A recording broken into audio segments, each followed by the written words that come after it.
Hi, everybody. I'm Pastor Jeff. I'm at New Life Lutheran Church in Sarasota, Florida. I'm glad to be here with you with this sprout. And I'd like to begin with a word of prayer. Dear God, I ask your blessings upon us as we consider the wisdom of the early church and the wisdom of Paul as he reminds us of how churches grow and why they grow and for whom they grow.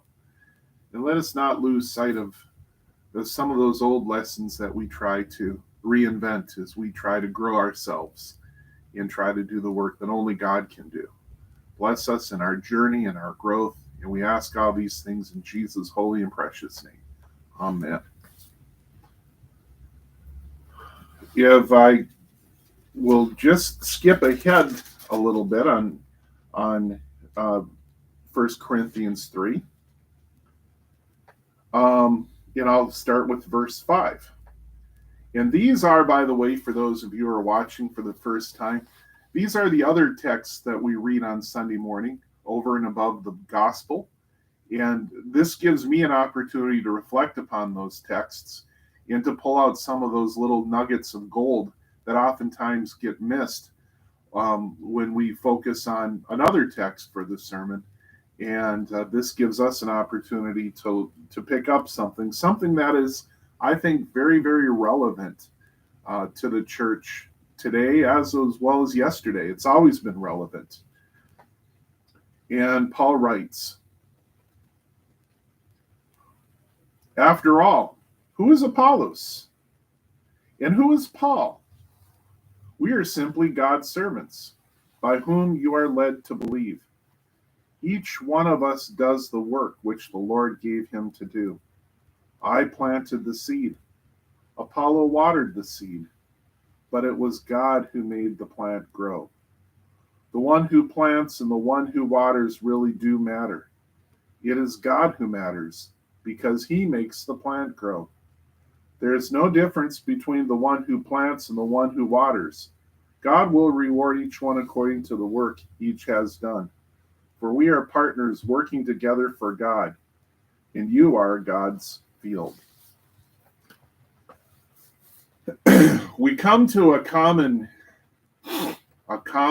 conundrum when we form a church, and that is what you might call denominationalism.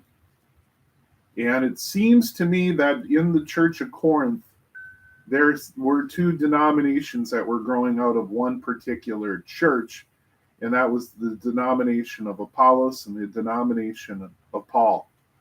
Paul, who comes around and does the preaching, and Apollos, who sticks around and does the work of the church.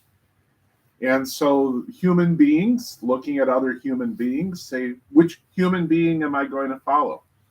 And Paul's answer is, neither. You follow Christ. You follow God. This is God's church. We're just God's servants. That's one of the challenges that I see here. Another challenge is when it comes to understanding what it means to grow a church.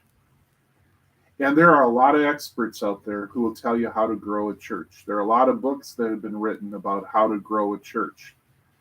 But at the end of the day, it is God who does the growing. We can plant seeds. We can water seeds, and we can plant and we can water, but it is God who makes the seeds grow. And it's God who should be given credit for any growth that occurs in any church. And it's important to understand the role that God plays, lest we start giving human beings credit for things that only God can do. It's a real simple lesson, not very complicated. But it seems to be one that we need to learn over and over and over again, especially if we experience a little bit of attrition here and there, especially if we start losing some members here and there. It's important for us to understand that at the end of the day, it is God who does the growing in the church. And perhaps if we place our focus there, we will find it a lot easier just to do the work that God calls us to do. May God bless you, and may you have a wonderful week.